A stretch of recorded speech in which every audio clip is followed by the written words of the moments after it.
Muy buenas noches, comunidad de Relatos de Terror García. Es un gusto de saludarlos. Los mejores relatos y experiencias y situaciones que ocurren del más allá y lo sobrenatural. Presenta. Historia número 1. El médico, la amante, la esposa y Jack el Destripador. La bella Mary exudaba frescura y sensualidad. Su joven cuerpo cubierto con un sedoso body de encaje exponía su busto, hombros y espalda mientras fumaba un cigarrillo tras otro, y miraba febril desde su ventana. Anochecía en la Inglaterra victoriana de 1888 y ella aguardaba con impaciencia el arribo de John que, en esta ocasión, estaba retrasado. Quería volver a sentirse arrullada entre los brazos del apuesto cirujano que la trataba como una reina, y era quien se encargaba de pagar el alquiler de ese nidito de amor. Todo cuanto te doy resulta muy poco para lo que tú mereces, mi mujer fatal, solía asegurarle aquel con voz de enamorado. Estoy contenta contigo, pero todavía falta que abandones a la frígida de tu esposa y vivamos juntos, sin necesidad ya de escondernos, contestaba la chica. Y el tan anhelado objetivo estaba aún triste de concretarse. El médico administraba sin restricciones la fortuna que Lizzie, su incauta cónyuge, había recibido de sus difuntos padres. Aquella firmaba sin leer los documentos que, a tal efecto, su marido le presentaba, valiéndose de múltiples excusas. Unos movimientos bancarios más y terminaría de esquilmarla. En cuanto a ella, pensaba ahora Mary, por fin la dicha le sonreía. Aquel cliente devenido en amante era su pasaje de ida hacia una vida soñada. Lo había conocido a la salida del London Hospital donde éste ejercía su profesión médica. La primera vez se emparejaron en un sombrío callejón, por el precio habitual de 4 peniques. Su atractiva juventud la distinguía sobre sus veteranas y maltrechas colegas del humilde barrio, pero aún así nunca imaginó que él regresaría en su busca. Desde que pasó a atenderlo en forma preferencial dejó de ofrecer sus favores a otros clientes. John apareció en el momento ideal, cuando en las calles merodeaba ese criminal que atacaba a las prostitutas, al cual la prensa apodaba Jack el Destripador. Mary aparcó esos recuerdos y retornó al tiempo presente. A través de la ventana vería a John a la distancia, a las 2 cuadras ya podía divisar su atildada figura de gentleman británico. Debían ser cautelosos y protegerse de los chismosos vecinos. Sus encuentros eran clandestinos como correspondía a un señor casado que, a pesar de su reputación profesional, dependía del dinero de su estúpida esposa. Los amantes siempre cumplían con la misma rutina, una vez que lo veía llegar, presurosa, descorría la traba de la puerta principal.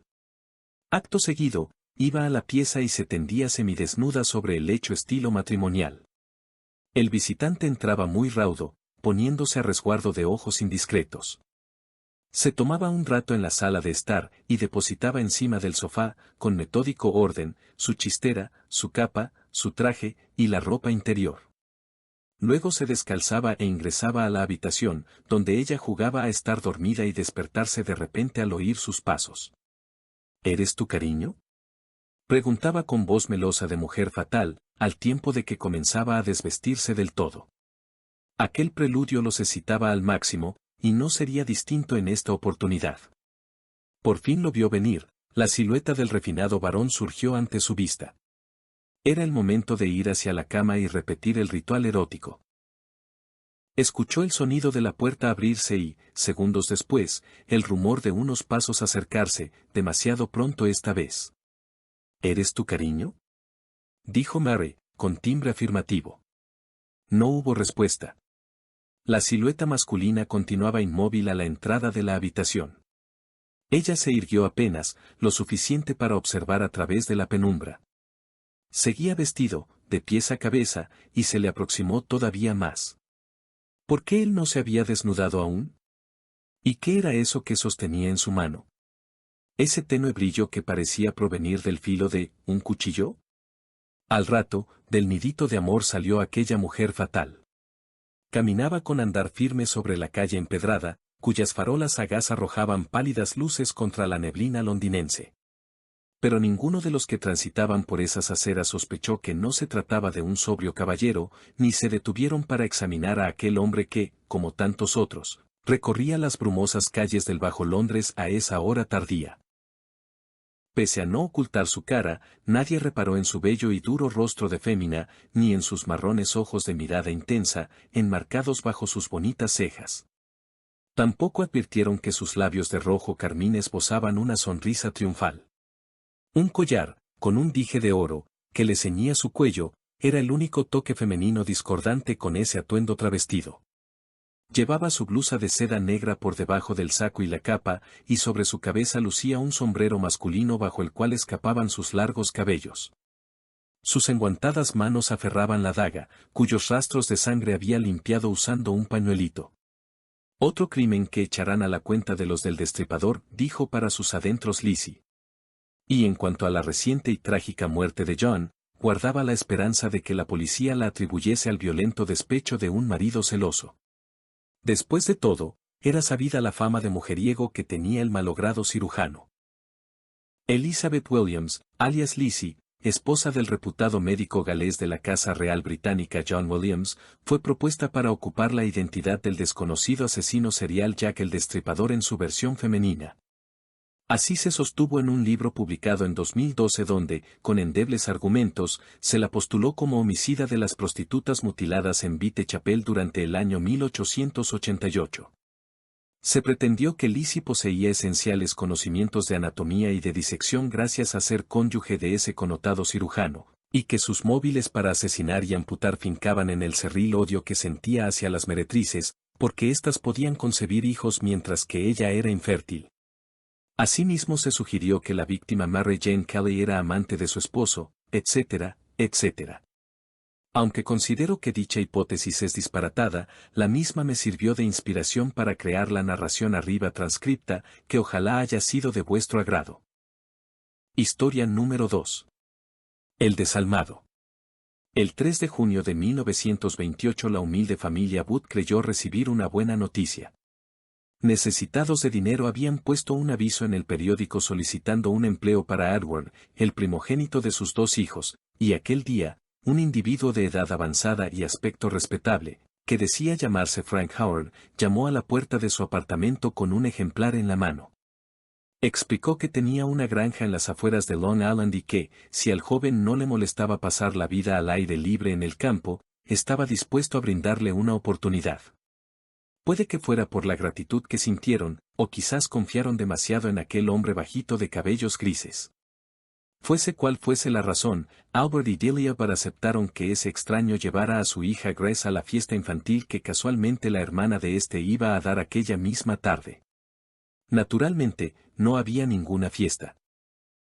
La desdichada niña fue dirigida hacia una finca deshabitada donde Albert Fish, el impostor que se hacía llamar Frank Howard, la asesinó. La semana siguiente los Wood recibieron una carta en la cual Howard confesaba haberlos engañado, y ser un caníbal. La cruel misiva finalizaba narrando. La fiesta infantil era un pretexto, conduje a su hija Grace a una casa abandonada donde la estrangulé, la corté en pedazos y comí parte de su carne. No tuve sexo con ella. Murió siendo virgen. Una dirección semi-borrada en el dorso del sobre permitió a la policía seguir la pista de Albert Fish, de 66 años, hasta una mísera pensión de Nueva York, donde fue arrestado.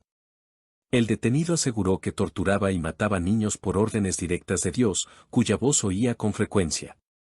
En cuanto al asesinato de Grace y la posterior canibalización de su carne, afirmó que tales actos le producían un éxtasis sexual tan delicioso que se veía impelido a repetirlos, sin mirar los riesgos. El criminal no solo disfrutaba causando dolor, sino que gozaba dañándose a sí mismo. Varios testigos contaron que azotaba su cuerpo desnudo con tablones claveteados hasta que le brotaba sangre, al tiempo que exclamaba «Soy Jesucristo». Sus abogados defensores alegaron que era inimputable por demencia, pero sus aberrantes delitos contra la infancia repugnaron tanto al jurado que se le impuso la pena capital.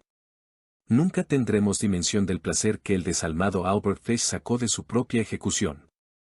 Lo que sí sabemos es que en la ventosa mañana del 16 de enero de 1936 la perspectiva de ser ejecutado parecía alegrarle bastante, incluso ayudó a ajustar las correas con que lo ataron a la silla eléctrica. Historia número 3. ¿Qué vi?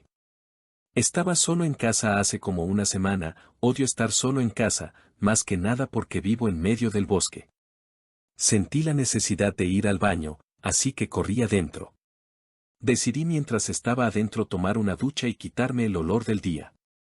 Puse mi lista de reproducción favorita, que comenzó con Blue Streets de Yasimov. Estaba cantando cuando noté una sombra en el baño conmigo. Me dio pánico, sentí un escalofrío frío recorrer mi columna vertebral, mientras mis ojos se movían por la habitación. Abrí la cortina de golpe para no encontrar a nadie. Nada, solo vapor. Me enjuagué, salí y me sequé. Volví a subir, encendí mi PlayStation y jugué algunos juegos. Tenía música de fondo, cuando escuché un fuerte chasquido proveniente de abajo. No le di importancia, seguí jugando mis juegos, y ahí estaba de nuevo. Casi como si algo quisiera mi atención, algo quería que demostrara que sabía que estaba allí. Así que saqué mis varillas de Saori. Sabía que no era una buena idea cuando mi gato se acercó e intentó quitármelas de las manos. Nunca hace eso. Me ve hacerlo, pero nunca ha intentado que pare. Hice algunas preguntas sin muchas respuestas, y me detuve. Tan pronto como dejé las varillas y miré hacia arriba, allí estaba una sombra muy alta. No podía ver más allá del miedo que se interponía entre yo y ella, comencé a temblar, mi gato gruñendo. Cerré los ojos y los abrí de nuevo a mi prometido abriendo la puerta en pánico. Supongo que había gritado, y no me di cuenta. Se acercó y me consoló mientras miraba la puerta. ¿Qué crees que vi? Una sombra de 7 pies de altura con un sombrero. Muy flaca. Avísame. Historia número 4. Rapto y rescate. La bella joven de negros cabellos yacía sobre un cojín en un rincón de su celda. Estaba amordazada y con los pies atados por sus tobillos, se hallaba descalza, y su torso cubierto por el vestido verde oliva que había estrenado días atrás, cuando aún era libre, y que ahora lucía sucio y desgarrado. Llevaba uno de sus tobillos prensado con una cadena fijada a la pared por un aro de hierro. Sus brazos estaban inmovilizados a su espalda mediante unas esposas metálicas cerradas en torno a sus muñecas. Había perdido el sentido del tiempo. ¿Cuánto llevaba allí? ¿Una semana? Más. Tenía que ser más tiempo, se dijo. Al principio, cuando su miedo se hizo controlable y comprendió que él no la iba a matar todavía, trató de medir el transcurrir de los minutos por sus visitas y por los ruidos desde fuera. Pero ahora todo estaba muy silencioso, ni siquiera oía a gente trabajando como indicio de la hora, y su captor había pintado los vidrios de las ventanas de negro para que no entrara la luz del día. Su única compañía era el rumor del río, y después de un tiempo, la joven cautiva perdió toda noción del mundo exterior. Se sentía dolorida, no solo por la falta de movimiento, sino por la fiebre. La gélida humedad de los ladrillos había calado sus huesos temblorosos y había momentos en los que el pánico se apoderaba de ella, no ante la idea de que su secuestrador volviera, sino por la sensación de que si su estado empeoraba no podría respirar por la nariz, debido al ahogo que ese lugar sombrío y lleno de humedad le provocaba. Lloraba a menudo, preguntándose si ya estaría muerta. A veces, al contemplaba la oscuridad, una rata pasaba a su lado, y entonces se le acalambraba la vejiga a causa del miedo. Comprendía que su horrible odisea aún estaba muy lejos de acabar. ¿Por qué subió al coche con él? Le había impresionado con su invitación a enseñarle su negocio, y quería comprarse un vestido nuevo, además de un poco de emoción, o que un caballero la cuidara durante una semana o hasta que perdiera el interés. Habían sido tiempos duros. Empezó a gemir de nuevo, llorando su propia muerte, incluso antes de morir. Aun cuando su mente febril lograba imaginar razones para explicar que su secuestro no terminara en su muerte, quizás fuera a venderla como esclava al extranjero, o tal vez quisiera conservarla para siempre como su mascota, no llegaba a creerlas. Ese sujeto estaba loco y la mataría, eso era evidente. Pero aún así, todo le seguía pareciendo irreal. Alguien la estaría buscando, ¿no? De nuevo rompió a llorar, porque sabía bien que nadie la estaría buscando. Había cambiado de lugar demasiadas veces y no tenía amigos de verdad, nadie que no estuviera tan bien de paso. Su familia estaba lejos, y no les había visto en mucho tiempo. Esa era la verdad, iba a morir, y sin que nadie se diera cuenta siquiera. A veces él le hablaba. Encendía una lámpara y la miraba, con aquella expresión desgraciada. Caminaba de un lado a otro, lloriqueando, y le decía que no sabía qué hacer con ella. Que no había sido su intención raptarla, que le habían obligado. Al principio se arrodilló junto a ella y le suplicó que no se lo dijera a nadie si la soltaba, y la prisionera sintió un inmenso alivio, asintiendo desesperadamente, sollozando. En ese instante quiso abrazarle, incluso besarle. Pero no la dejó marchar, claro que no, porque sabía que por mucho que se lo prometiera, al final lo acabaría contando. Entonces comprendió que nunca saldría de allí. En ocasiones, cuando le traía comida luego se volvía de repente, como si hubiera visto algo con el rabillo del ojo. En esos momentos parecía desesperado, se frotaba la espalda, como si quisiera quitarse algo de encima. Una vez empezó a gritar y ella trató de correr hacia la puerta, pero él la agarró con un movimiento brusco y tras aquellos perversos ojos azules vio el mal, la fría ira. Nunca saldría de allí. Las últimas veces que había venido, parecía enfermo a la luz de la lámpara, estaba pálido y sudoroso, y tenía enormes manchas en la cara, y aquello la inundó de un pavor completamente distinto. ¿Qué ocurriría si él enfermaba y le hacían guardar cama? ¿Quién le traería comida y agua? ¿O simplemente moriría de sed allí, en la oscuridad?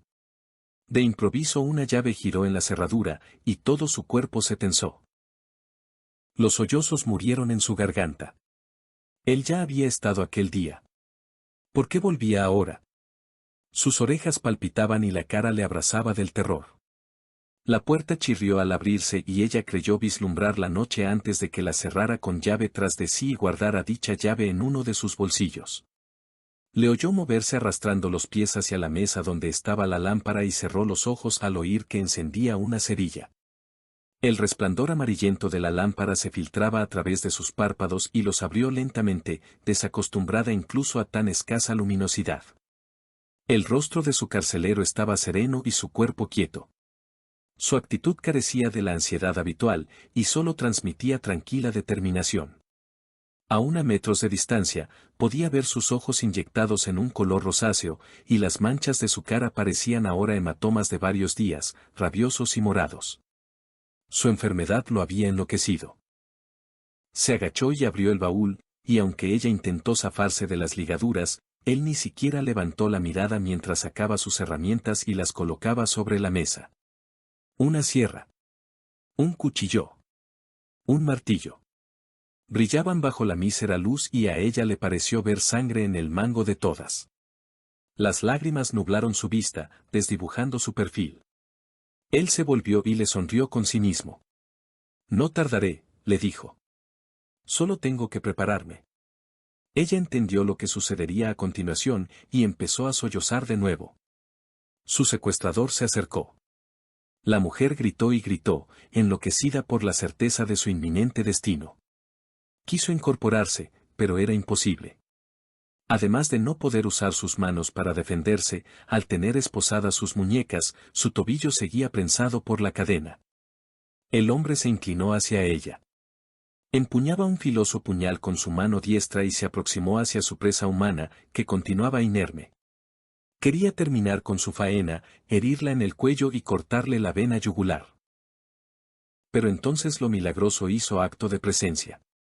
En ese preciso instante, el desquiciado criminal oyó detrás suyo aquel estrépito.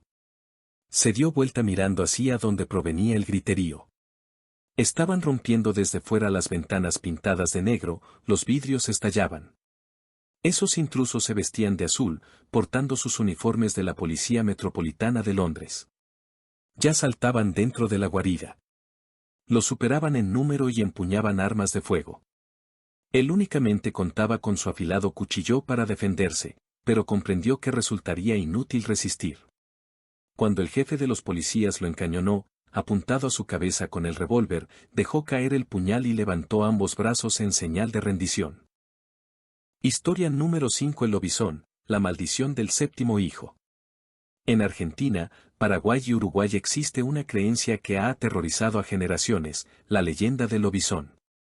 Se dice que el séptimo hijo varón de una familia está condenado a convertirse en esta criatura, una especie de hombre lobo sudamericano que, en las noches de luna llena, se transforma en una bestia infernal.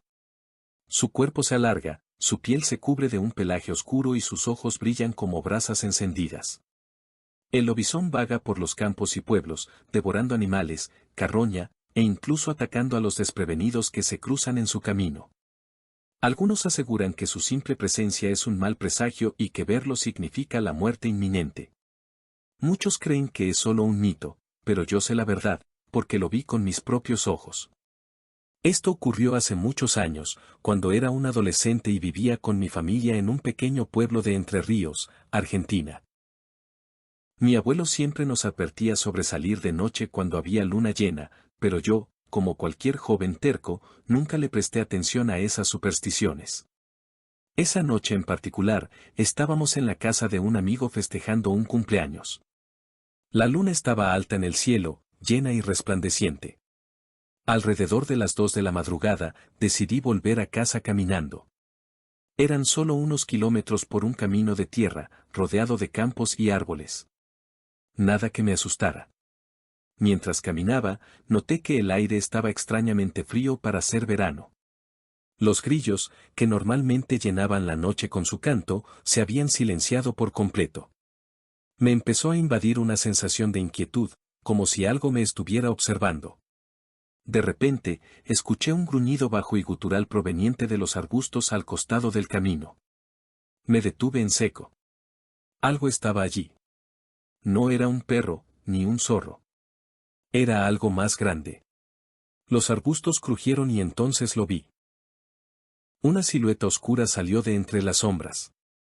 Era enorme, encorvada, con patas largas y delgadas como las de un hombre enfermo, pero con garras afiladas en lugar de dedos. Su cabeza era la de un lobo, con un hocico alargado y dientes tan grandes que sobresalían de su boca. Sus ojos eran lo peor, brillaban con un rojo intenso, llenos de odio y hambre. No podía moverme. El miedo me tenía paralizado. Entonces, la criatura soltó un aullido espantoso, un sonido que no era completamente de lobo ni de hombre.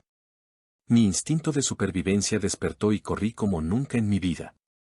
Pude escuchar sus pasos pesados detrás de mí, acercándose.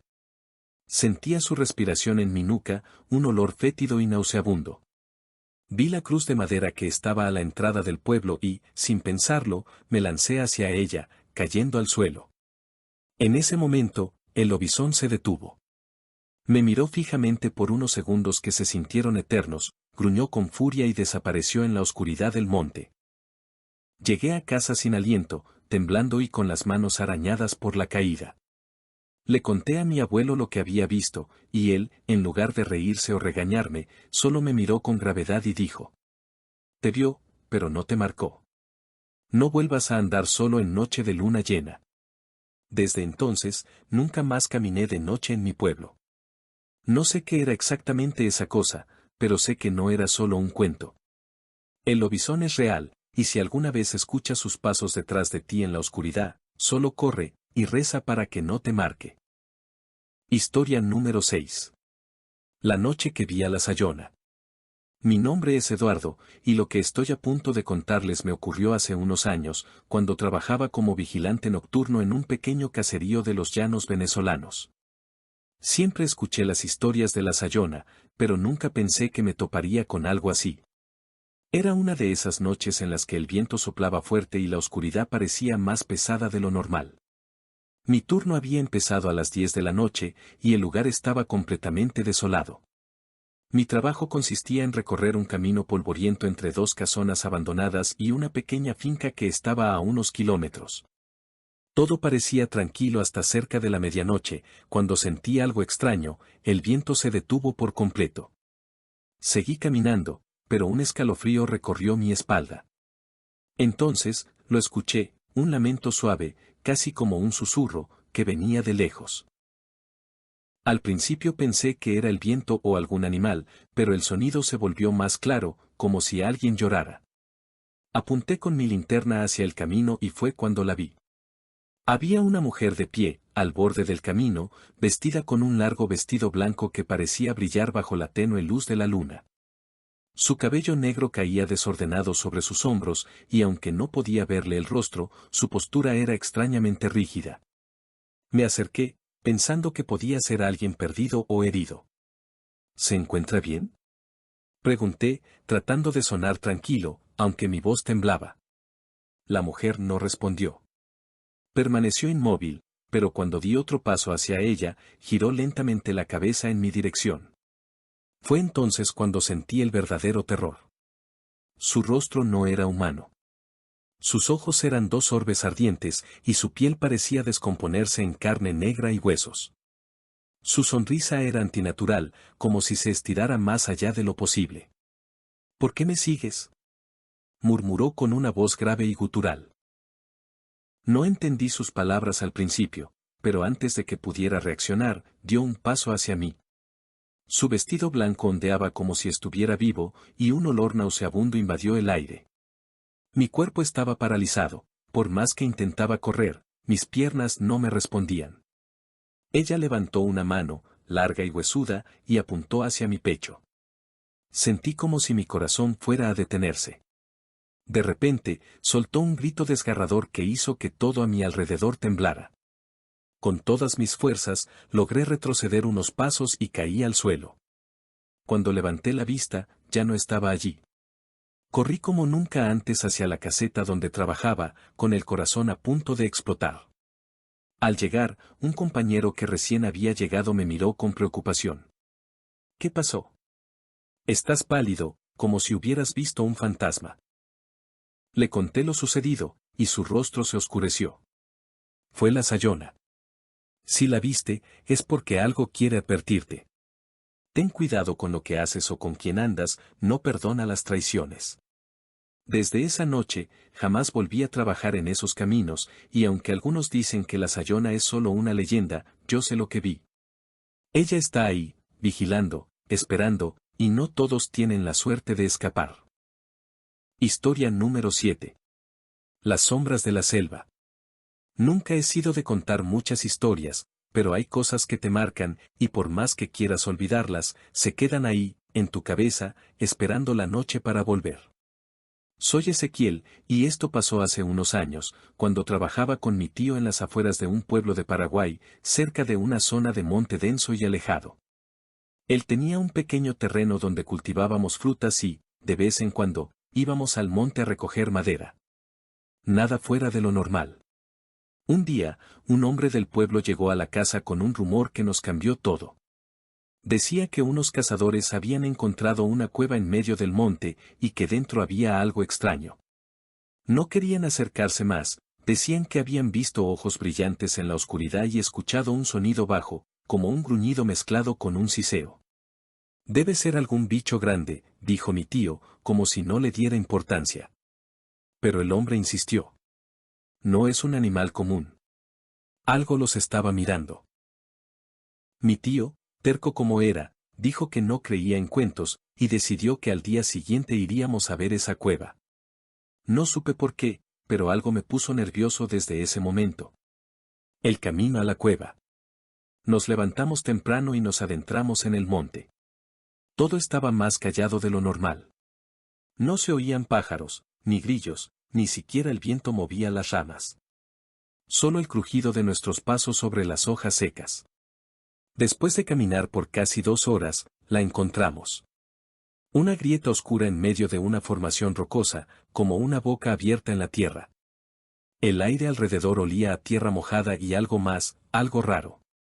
Nos acercamos y en el suelo había marcas largas, como si algo pesado hubiera pasado arrastrándose. Mi tío encendió su linterna y apuntó hacia adentro. El haz de luz iluminó por un segundo lo que parecía ser un montón de huesos viejos.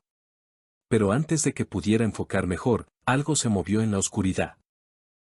No fue un ruido fuerte, solo un leve susurro, como el roce de escamas contra la piedra.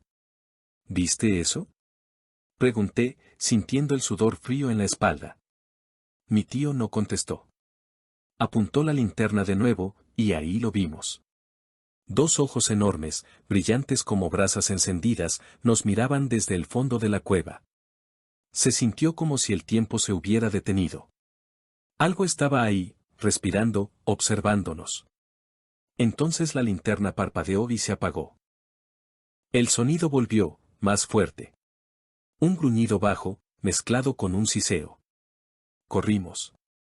Mi tío tropezó con una raíz y casi cae, pero lo jalé del brazo y seguimos corriendo sin mirar atrás. Solo cuando estábamos lejos, nos detuvimos a recuperar el aliento. No era un jaguar, dijo mi tío con la voz entrecortada. No respondí. Yo también lo sabía. El último encuentro. Esa noche no pude dormir. Cada vez que cerraba los ojos, veía esos ojos brillantes en la oscuridad. A la mañana siguiente, mi tío me despertó temprano. Voy a volver. Le dije que estaba loco. No voy a entrar. Solo quiero ver si sigue ahí. No lo dejé ir solo. Cuando llegamos, la cueva ya no estaba. No quedaba rastro de la grieta. La tierra parecía intacta, como si nunca hubiera existido. Pero al girarnos para irnos, mi corazón se detuvo. En un árbol cercano, alguien había dejado una fruta partida a la mitad. No había nadie cerca. Solo el monte, en completo silencio. Nos miramos sin decir nada. No volvimos a hablar de lo que pasó. Pero de vez en cuando, en las noches, cuando todo está en calma, siento un leve siseo en el viento, y esos ojos vuelven a mi mente. Historia número 8. Mi casa embrujada. Compramos esta casa hace un año justo hoy, 8 de julio. Nos dijeron cuando vinimos a ver la casa que la dueña anterior había fallecido, pero no fue hasta que estábamos a 1 o 2 semanas de cerrar el trato que encontré el obituario y leí que había muerto en su casa. Inmediatamente cuando nos mudamos, empecé a ver cosas. Mi hija de 18 años dijo que estaba embrujada desde el momento en que entró. Ella no estaba con nosotros cuando la vimos, esto fue después de que la compramos. Empezó con que yo veía lo que diría que es una mujer caminando del comedor a la sala de estar mientras yo iba de la sala a la cocina. Hace un círculo grande. La casa es de 3 niveles, así que el piso principal, luego escaleras que suben al baño y los dormitorios y escaleras separadas que bajan al sótano con salida, que está abierto excepto el cuarto de servicio y un segundo baño. También, desde que nos mudamos, cada vez que bajaba las escaleras del dormitorio, veía a alguien parado en las otras escaleras. Es difícil de describir esto, pero hay una ventana sin vidrio que te permite ver las otras escaleras que bajan. Un amigo también ha experimentado esto. No me ha pasado en meses y nada ha cambiado. Me guardé todo esto para mí. Pero mi esposo, que ha sido un no creyente hasta hace pocos años y las experiencias que ha tenido cambiaron eso, empezó a ver cosas. Vio una sombra negra que se le acercó en el baño. Pensó que alguien había entrado hasta que la vio desaparecer. Lo asustó mucho. También ha visto sombras otras veces. He visto sombras pasar y mover puertas. Lo más raro sería ver lo que parecía una persona reflejada en la tele cuando estaba apagada.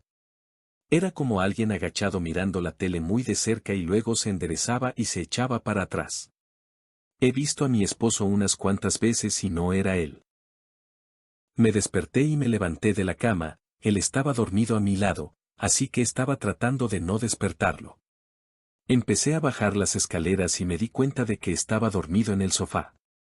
Fui a revisar y la cama estaba vacía. Lo más nuevo fue anoche.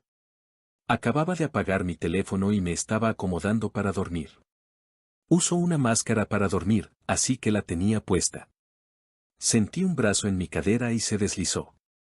Me quité la máscara, me di la vuelta y revisé a mi esposo, que estaba dormido con ambos brazos debajo de su cobija. Tenemos unas separadas, y no lo había sentido moverse. Esta es la primera vez que me toca. Muy raro. Antes de que alguien pregunte, sí, tengo gatos, pero mi puerta se queda cerrada y no se les permite entrar a mi habitación. Perdón por lo largo. No es todo lo que ha pasado, pero es una gran parte. Debería contar algunas de mis otras historias de fantasmas algún día. Historia número 9. El espanto del río. Esto pasó hace muchos años, cuando yo era joven, allá por 1998. Tenía 19 años y vivía en un pequeño pueblo donde las fiestas eran todo un evento. Aquella noche, como de costumbre, fui a una fiesta en casa de un amigo. La música, las risas y el ambiente hicieron que se nos pasara el tiempo volando. Cuando me di cuenta, ya era pasada la medianoche, y tenía que regresar a casa. En mi pueblo no había transporte público a esas horas, así que decidí caminar. Mi casa no estaba muy lejos, pero para llegar, tenía que cruzar un río. En aquel entonces, no existía un puente como ahora.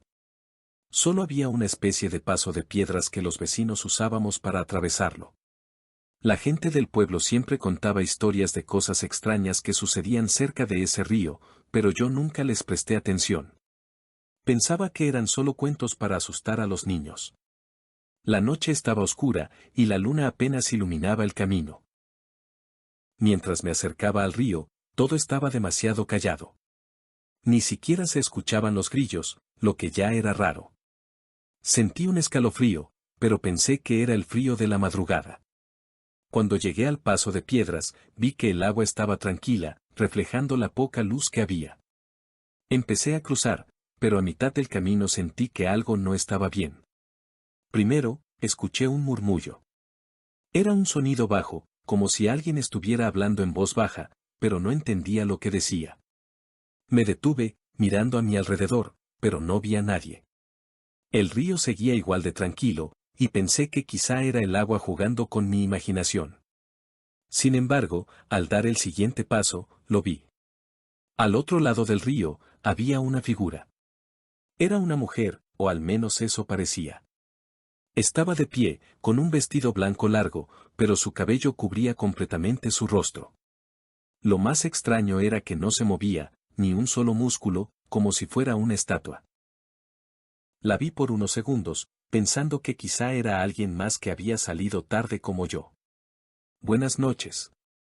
Dije, intentando sonar tranquilo, aunque algo dentro de mí me decía que no lo estaba. No respondió. Ni siquiera se movió. Pero algo cambió. El ambiente se volvió aún más frío, y un olor extraño llenó el aire, algo parecido al agua estancada mezclada con flores marchitas. Fue entonces cuando se inclinó un poco hacia adelante, como si tratara de mirarme a través de su cabello. Mi cuerpo se quedó paralizado cuando escuché su voz. Era un susurro, apenas audible, pero lo suficiente para helarme la sangre. ¿Sabes dónde están mis hijos? No me quedé a averiguarlo. Mi instinto me hizo retroceder torpemente, casi cayendo al agua. Mientras me alejaba corriendo, sentí que algo me seguía. No me atreví a voltear. Solo podía escuchar el chapoteo del agua detrás de mí, como si alguien caminara por el río. Cuando finalmente llegué a casa, estaba sin aliento y pálido. Mi madre me preguntó qué me había pasado, pero no quise contarle. No quería que pensara que estaba loco. Pasaron varios días antes de que pudiera cruzar ese río de nuevo, y cuando lo hice, fue de día y acompañado. Hasta hoy, sigo sin saber exactamente qué fue lo que vi esa noche, pero algo me quedó claro, las historias del río no eran solo cuentos. Hay algo ahí, algo que no pertenece a este mundo. Y cada vez que paso por ese lugar, incluso ahora, siento como si alguien me estuviera observando desde las sombras. Historia número 10. La noche que la vi rezar. Trabajo como vigilante nocturno en una de las iglesias más antiguas de Tegucigalpa. Mi turno empieza cuando todo el mundo se va, cuando el eco de los pasos desaparece y la única compañía que tengo son las campanas que suenan cada hora. Esa noche no era diferente, o al menos eso pensaba. Alrededor de la medianoche, hacía mi recorrido habitual por el patio trasero de la iglesia, donde está el viejo cementerio. El aire era frío, más de lo normal, y la brisa parecía arrastrar susurros, aunque no había nadie allí. Revisé las tumbas, como siempre, y volví hacia la puerta principal. Fue entonces cuando escuché algo, un suave murmullo, casi como si alguien estuviera rezando. Detuve mis pasos y me concentré. La voz era clara, femenina, pero no pude identificar de dónde venía. Saqué mi linterna y comencé a buscar alrededor de las columnas y los arcos del patio. No había nada, hasta que giré hacia un rincón oscuro junto a la entrada trasera. Ahí estaba. Una mujer de pie, vestida con un hábito negro, inclinada sobre una pequeña cruz de piedra. Estaba rezando, sus palabras eran rápidas pero imposibles de entender. Sentí un escalofrío, pero pensé que quizá era alguien que había entrado sin que me diera cuenta. Me acerqué con cuidado. Señora, ¿todo bien? Pregunté, intentando que mi voz no sonara temblorosa. No respondió. Ni siquiera se movió. Solo seguía rezando, con la cabeza gacha. Di un paso más, y entonces noté algo extraño, sus pies no tocaban el suelo. Retrocedí un paso, pero mi cuerpo parecía congelado. La mujer dejó de rezar y levantó lentamente la cabeza. Su rostro estaba envuelto en sombras, pero sentí que me miraba directamente a los ojos, aunque no podía verlos. Fue entonces cuando habló. No deberían estar aquí. Su voz era baja, como un susurro que no venía de su boca, sino que resonaba en mi cabeza. Antes de que pudiera reaccionar, comenzó a avanzar hacia mí, sin mover los pies, deslizándose como si el aire la cargara. Intenté correr, pero mis piernas no respondían. De repente, las campanas de la iglesia comenzaron a sonar, rompiendo el silencio con un estruendo ensordecedor. La mujer se detuvo y giró lentamente hacia la torre. Aproveché ese momento para retroceder, pero antes de que pudiera escapar, la vi desaparecer. No se desvaneció como una sombra, se desmoronó, como si su cuerpo fuera ceniza que el viento arrastró. Respiré aliviado, pensando que todo había terminado, pero cuando me di la vuelta para regresar al interior de la iglesia, la puerta estaba abierta. Adentro, el mismo murmullo resonaba otra vez. Entré lentamente, el sonido de las campanas aún repicaba en mis oídos. Al fondo, junto al altar, la vi de nuevo. Estaba arrodillada, rezando frente al crucifijo, pero esta vez no estaba sola. Una fila de figuras, todas vestidas con hábitos negros, ocupaban las bancas, todas inmóviles, todas inclinadas hacia ella. Cuando intenté salir corriendo, la puerta detrás de mí se cerró con un golpe. Las figuras alzaron la cabeza al mismo tiempo, sus rostros cubiertos de sombras, y entonces ella habló de nuevo, esta vez con una voz que parecía salir de cada rincón de la iglesia. Ahora rezarás con nosotros. Las campanas volvieron a sonar, pero esta vez, no fue un alivio. Fueron el último eco que escuché antes de que la oscuridad me envolviera por completo. Desde esa noche, nadie más me ha visto, y la iglesia sigue cerrada. Algunos dicen que las campanas aún suenan a medianoche, pero no es el viento quien las mueve. Historia número 11. La bruja del Cañaduzal, relato de Mirley. Hola, mi nombre es Mirley y soy de Colombia, específicamente del departamento del Valle del Cauca. He vivido aquí toda mi vida, y lo que voy a contarles sucedió cuando tenía apenas 5 años. Nunca he podido olvidar lo que vi esa noche. Era el 1 de julio de 1991, recuerdo la fecha con claridad porque ese día nació mi hermano. En la mañana, mi mamá empezó con dolores de parto y la llevaron a la clínica. Me dejaron en casa con la madrina de mi hermano, quien vivía en el segundo piso de nuestra casa. En ese entonces, vivíamos en el barrio Sesquicentenario, rodeado de cañaduzales, ya que la ciudad donde crecí es muy reconocida por la caña de azúcar. Esa noche, alrededor de las 7 u 8 de la noche, le pedí permiso a mi madrina para salir a jugar con mis amigos de la cuadra. El cielo estaba oscuro, pero la luna se veía enorme y amarilla, y la única luz provenía de las farolas de la calle. Mientras jugábamos, todos vimos algo extraño, un pájaro gigantesco posado en un árbol frondoso al inicio del cañaduzal. Nos llamó la atención porque era demasiado grande y oscuro, y no se le distinguía la cara. Lo más raro era que el árbol donde estaba posado parecía iluminado como si fuera de día, aunque todo lo demás seguía en la penumbra. Nos acercamos con curiosidad y un amigo dijo: «Tiremos piedras a ver qué es». Algunos comenzaron a lanzarle pequeñas piedras, pero lo realmente aterrador fue que las piedras nos las devolvían desde el árbol. En un principio pensamos que podría ser alguien escondido, pero no había nadie más allí. La emoción se convirtió en miedo cuando una de mis amigas tomó una piedra grande, del tamaño de una roca, y se la pasó a un amigo para que la lanzara. Él lo hizo con fuerza, pero esa misma piedra fue devuelta con más violencia, como si algo invisible la hubiera arrojado con ira. Salimos corriendo de inmediato. Mientras huíamos, sentí un empujón fuerte, como si algo me hubiera lanzado al suelo. Caí de una forma tan brusca que mis amigos tuvieron que ayudarme a levantarme. Cuando miré mis brazos y piernas, estaba llena de heridas y raspones, como si me hubiera atropellado una moto. Mis amigos, temblando, dijeron que cuando caí, escucharon una risa fuerte y escalofriante. Era una risa inhumana, profunda y burlona. Desde el suelo, vi cómo lo que estaba en el árbol salió volando rápidamente, y con su partida, el resplandor que iluminaba el árbol desapareció de golpe. Ahora, el árbol se veía completamente normal, pero sus ramas seguían moviéndose, como si algo hubiera salido de él con fuerza. Cuando llegamos a mi casa, mi madrina me curó las heridas y nos preguntó qué había pasado.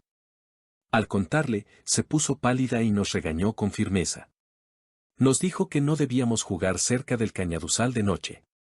Al día siguiente, cuando mi mamá llegó con mi hermanito recién nacido, se asustó al verme llena de moretones y raspones. Pensó que una moto me había atropellado, pero cuando la madrina le contó lo sucedido, su rostro cambió de inmediato. Más tarde, escuché a los adultos murmurando que en el barrio siempre se aparecía una bruja. Dicen que tomaba la forma de un ave enorme para espiar a los niños y que, cuando alguien la molestaba, se vengaba de formas aterradoras. Esa fue la última vez que jugué cerca del cañaduzal de noche. Hasta el día de hoy, todavía me pregunto qué era realmente lo que vimos aquella noche y quién o que me empujó. Historia número 12. El guardián del morro. Siempre me han fascinado los lugares históricos, pero jamás imaginé que una simple visita nocturna al castillo San Felipe del Morro cambiaría mi vida para siempre. Era una noche fresca en San Juan, y mi grupo de amigos y yo decidimos explorar la fortaleza después del atardecer. Aunque el área estaba cerrada al público, encontramos una forma de colarnos a través de un rincón apartado. Todo estaba en silencio, solo el sonido del mar rompiendo contra las rocas llenaba el aire. Mientras caminábamos por los pasillos oscuros, una extraña sensación de opresión se apoderó de mí. Era como si alguien nos observara. Intenté ignorarlo, pero no tardé en darme cuenta de que mis amigos también lo sentían. Tal vez deberíamos irnos, susurró Daniel, el más nervioso del grupo. Pero antes de que pudiéramos reaccionar, un fuerte sonido metálico resonó en las murallas. Como si alguien arrastrara una espada contra la piedra. Nos congelamos. Miré hacia la torre más alta, y ahí estaba él. Una silueta alta y robusta, vestida con una antigua armadura española, se recortaba contra la luna. Su rostro estaba oculto por el casco, pero sentí su mirada clavarse en mí. «Hey. ¿Quién está ahí?», preguntó Javier con valentía. No hubo respuesta. La figura comenzó a caminar lentamente hacia nosotros, su armadura resonando con cada paso. Fue entonces cuando noté algo que me heló la sangre. Sus pies no tocaban el suelo. Mi cuerpo entero se paralizó cuando la figura levantó una mano y la extendió hacia mí. Un susurro helado invadió mis oídos. El enemigo no debe entrar. Mi corazón latía con fuerza cuando la figura desapareció de golpe, dejando tras de sí un eco de pasos que se desvaneció en la oscuridad. Sin pensarlo dos veces, salimos corriendo de la fortaleza. Nadie dijo una palabra hasta que estuvimos lejos. Desde aquella noche, no he vuelto a El Morro. Pero a veces, en mis sueños, vuelvo a verlo ahí, de pie en las murallas, vigilando el océano, esperando. Porque algunos guardianes nunca abandonan su puesto. Historia número 13. Historia de ciclistas. Buenas noches. Lo que voy a relatarles es algo 100% verdadero. No tengo razón para mentirles sobre lo que sucedió aquella noche, porque no solo yo lo viví, sino también mis hermanos. De hecho, lo primero que hicimos al llegar a casa fue contárselo a mi madre, y hasta hoy sigo recordando cada detalle con claridad. Somos originarios del municipio de Tanquián, San Luis Potosí, un lugar donde era muy común salir al monte a recoger leña por las tardes y, de vez en cuando, ir de cacería. Lo hacíamos con naturalidad, sin temor, pues era parte de nuestra rutina. Este relato ocurrió hace aproximadamente 14 años, cuando decidí ir al monte con mis dos hermanos a cazar. Usualmente prefería hacerlo solo, pero esa vez insistieron en acompañarme. Así que nos preparamos con nuestras resorteras, piedras y lámparas, asegurándonos de tener todo listo antes de partir. Salimos alrededor de las 5 de la tarde, ya que el monte quedaba a unos 10 minutos en bicicleta. Mi madre, como siempre, nos advirtió que no regresáramos tarde, que la noche en el monte no era buena compañía. Pero nosotros, jóvenes e incrédulos, rara vez le hacíamos caso. Cerca de las 7 de la noche, emprendimos el regreso. No era tan tarde como en otras ocasiones, pero la noche ya nos envolvía con su manto oscuro. Yo iba al frente, llevando mi lámpara de cacería, una de esas grandes y potentes que iluminaban a varios metros de distancia. El camino nos llevaba cerca de una casa que usaban como templo evangélico, y fue justo en ese punto cuando ocurrió algo que mis hermanos jamás olvidarían. Un taxi pasó velozmente frente a nosotros y, en ese instante, mis hermanos soltaron un grito de puro terror. Ya atropelló al señor. Gritaron casi al unísono. Frené en seco, confundido. ¿Qué señor?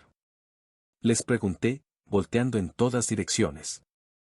Ellos seguían mirando, paralizados, señalando el punto exacto donde decían que el hombre había sido atropellado. El señor que cruzó la calle. Insistieron. Se le atravesó al taxi y lo golpeó de lleno. El miedo en sus rostros era real. Pero yo no vi absolutamente nada. Rápidamente bajé de la bicicleta y comencé a iluminar la zona con mi lámpara, revisando cada rincón del camino, buscando algún cuerpo, algún indicio de lo que mis hermanos aseguraban haber visto. No había nada. Ni un cuerpo, ni rastros de sangre, ni siquiera señales de que un vehículo hubiera frenado bruscamente. Era como si el hombre que ellos describían nunca hubiera existido. Mis hermanos insistían, temblorosos. Pasó justo ahí. Decían, señalando el camino. Lo atropelló, lo vimos clarito. Pero por más que busqué, por más que alumbré con mi lámpara en todas direcciones, lo único que encontré fue un camino vacío y el silencio abrumador de la noche. Fue entonces cuando uno de ellos susurró, con la voz quebrada. Vámonos ya. Eso no fue algo bueno. Y sin hacer más preguntas, emprendimos el camino de vuelta, esta vez con una sensación de inquietud clavada en el pecho. Al llegar a casa, mis hermanos le contaron todo a mi madre. ¿Y tú no viste nada? Me preguntó ella, confundida. Negué con la cabeza. Pero si venías con ellos, insistió. Mis hermanos corroboraron que yo estuve a su lado todo el tiempo, pero aún así, por alguna razón, yo no vi nada. Ese pensamiento me persiguió durante años. ¿Por qué ellos vieron algo que yo no? ¿Cómo era posible que solo ellos lo presenciaran con tanta claridad? 6 años después, mi curiosidad me llevó a visitar a una curandera para preguntarle si lo que vimos tenía algún significado. Cuando le conté lo sucedido, ella me miró con seriedad y me dijo: Eso que vieron tus hermanos no era para ti. Solo estaba destinado para ellos. Sentí un escalofrío recorrerme la espalda. ¿Pero qué era? Pregunté, temeroso de la respuesta. La mujer suspiró y, tras unos segundos de silencio, me dijo algo que me dejó sin aliento. Ahí murió un hombre mayor hace muchos años. Sus familiares nunca lo buscaron, nunca le prendieron una veladora, y por eso su alma sigue vagando en ese lugar. No descansa en paz, y a veces se deja ver por quienes tienen los ojos para verlo. Desde ese momento, dejamos de ir al monte de cacería. Porque tal vez, solo tal vez, en la oscuridad del monte hay más cosas de las que nuestros ojos son capaces de ver. Historia número 14. El encuentro con el jinete sin cabeza. Soy Santiago, y lo que voy a contarles ocurrió hace unos años, cuando regresaba a mi casa en un pequeño pueblo del norte de México. Aunque crecí escuchando las historias del charro sin cabeza, siempre las consideré simples cuentos para asustar a los niños. Nunca pensé que me toparía con algo que me haría cambiar de opinión. Era una noche de luna llena, y yo volvía de visitar a unos amigos en una ranchería cercana. Había decidido tomar el camino más corto, un sendero polvoriento que cruzaba el campo. El aire estaba fresco y silencioso, y mi caballo avanzaba tranquilo, con el trote rítmico marcando el compás de la soledad. Todo iba bien, hasta que noté que el viento dejó de soplar. El silencio se volvió absoluto, incluso el sonido de los insectos se había desvanecido. Me invadió una sensación extraña, como si alguien me estuviera observando. Fue entonces cuando lo escuché, el galope de un caballo en la distancia. Al principio pensé que era alguien más que había tomado el mismo camino, pero el sonido era extraño, no había pausa en el trote, como si el caballo no tocara del todo el suelo. El sonido se hizo más fuerte, acercándose rápidamente. Me giré para mirar detrás de mí, y lo vi. Un jinete vestido con un elegante traje de charro negro, montado en un caballo oscuro como la noche. Pero lo que me heló la sangre fue que no tenía cabeza. La luna iluminaba su traje bordado y su imponente figura. En una mano sostenía las riendas del caballo, y en la otra un látigo que chasqueó en el aire, rompiendo el silencio con un sonido seco y aterrador. Mi caballo se detuvo en seco, temblando, como si también sintiera la presencia de aquel ser. Intenté mover las riendas, pero era inútil.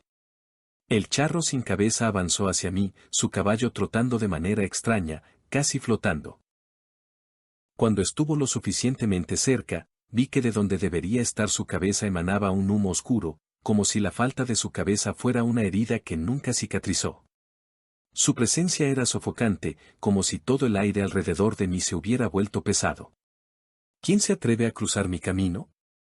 Una voz grave y retumbante resonó, aunque no tenía boca para hablar. El terror me paralizó. Mi caballo relinchó y, de repente, giró sobre sus patas traseras y salió corriendo a toda velocidad. Jamás había sentido tanto miedo en mi vida, pero el sonido de los cascos del caballo del charro me perseguía. No sé cómo, pero logré llegar al pueblo. Al cruzar el primer poste de luz, el galope desapareció. Me atreví a mirar hacia atrás, y la oscuridad del sendero estaba vacía. Al día siguiente, conté lo sucedido a un anciano del pueblo. Él me escuchó en silencio y, al final, asintió con gravedad. Tuviste suerte, muchacho. El charro sin cabeza no siempre deja ir a los que cruzan su camino. Recuerda esto, no vuelvas a tomar ese sendero de noche. No todos tienen una segunda oportunidad. Desde entonces, nunca más volví a caminar o cabalgar solo por los caminos del campo. Porque ahora sé que el charro sin cabeza no es solo una leyenda. Es real. Historia número 15. La sombra de la sierra. Mi nombre es Julián, y esta historia ocurrió hace unos años, cuando todavía trabajaba como guía de montaña en una de las sierras más remotas de México. Siempre amé las caminatas, el aire puro y la sensación de libertad que ofrecen las montañas. Pero aquella expedición fue la última que hice, porque lo que viví esa noche me dejó marcado para siempre. Todo comenzó cuando un grupo de excursionistas me contrató para llevarlos a explorar un sendero poco transitado en la sierra de Oaxaca.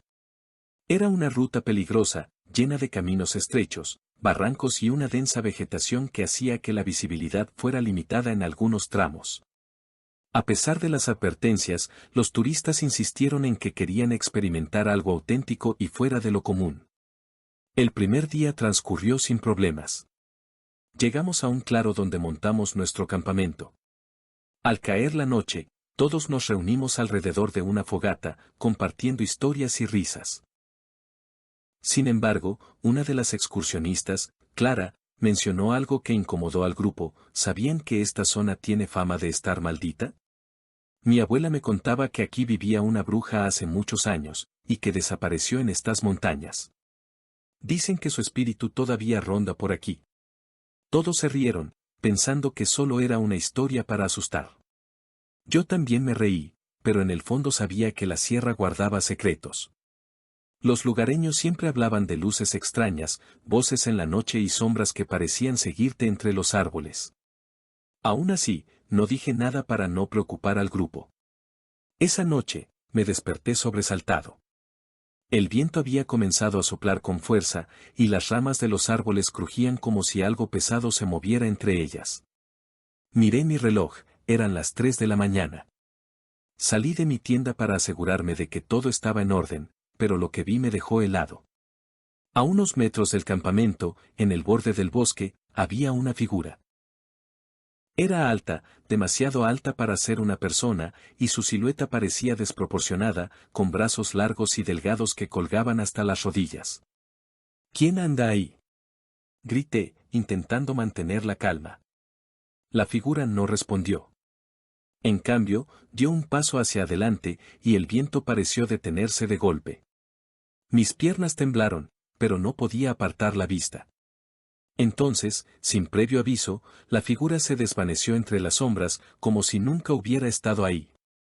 Regresé a mi tienda, tratando de convencerme de que había sido mi imaginación, pero algo en mi interior me decía que no estaba solo.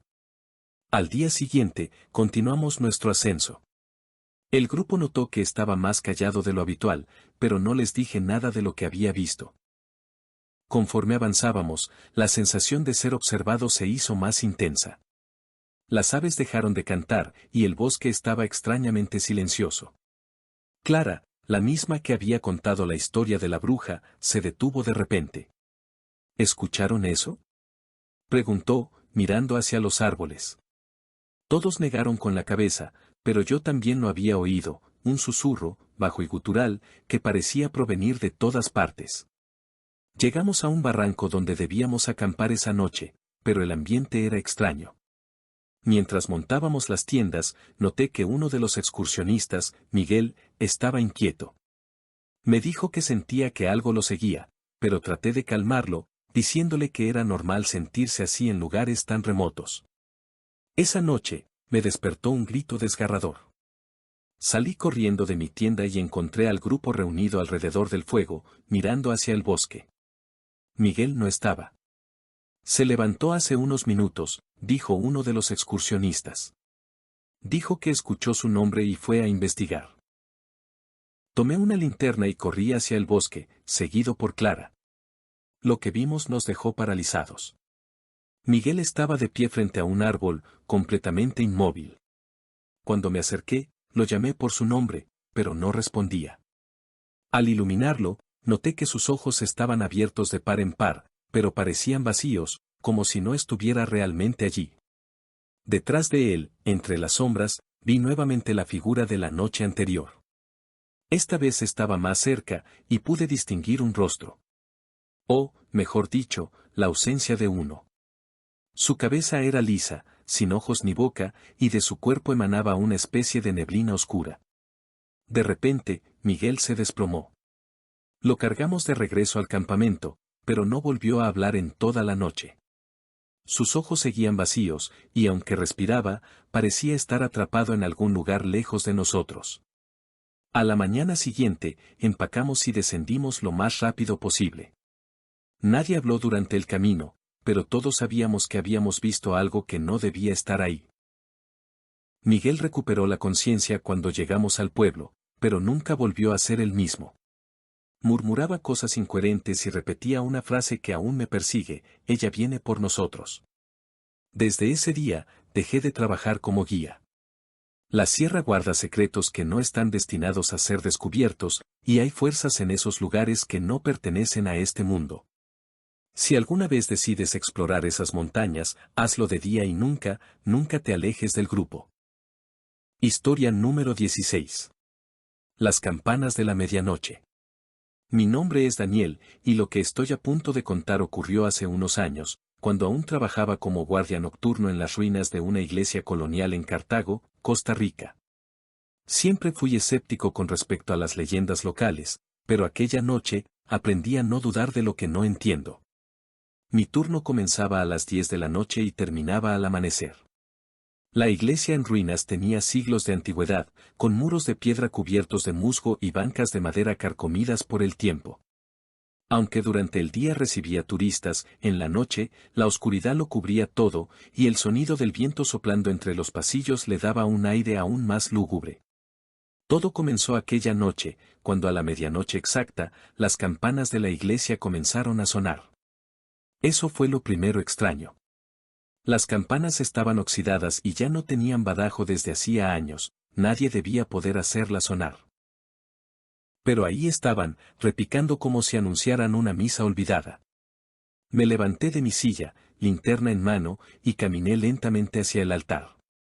Sentía que cada paso retumbaba en el suelo de piedra, y una sensación extraña me oprimía el pecho. Algo no estaba bien. De pronto, una brisa helada recorrió el pasillo central, y las velas que aún permanecían en los viejos candelabros se encendieron solas. Me detuve en seco. No había nadie más en la iglesia. Fue entonces cuando lo vi. Junto al altar, una figura vestida con una sotana negra se inclinaba como si estuviera rezando. Pero no tenía cabeza. Mi cuerpo se paralizó. El padre sin cabeza no era solo un cuento de viejos. Su postura era rígida, y aunque no tenía rostro, sentí claramente que me miraba. Un escalofrío me recorrió la espalda cuando el aire se volvió más pesado y un murmullo comenzó a llenar el templo. Era un rezo en latín, susurrado por una voz ronca y antigua, como si viniera de otra época.